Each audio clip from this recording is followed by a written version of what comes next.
Hi folks, welcome to the channel. If you wish to fix werfault.exe error, then let's look at the options. Now the first thing is we need to update the drivers through optional updates. So how do we do that? We right click on the start button. We go to system, Windows Update, advanced options and optional updates. So if there are any optional updates here, you need to upload these drivers. All right. Now, the next option would be to update Windows. So how do we do that? We right click on the Windows button.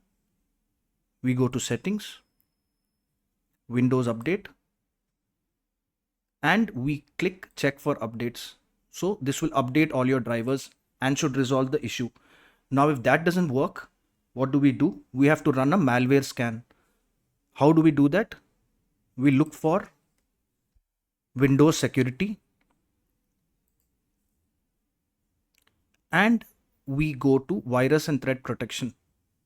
There we use scan options and a full scan and press scan now. That should resolve the issue. Now, even if that doesn't work, then we have to perform an SFC scan. So how do we do that? We go to command prompt,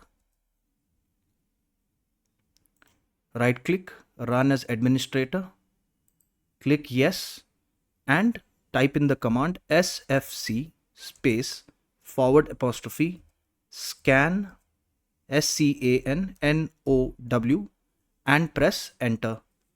This should solve the problem. I hope this video helped you. Please subscribe to the channel. Enjoy your day.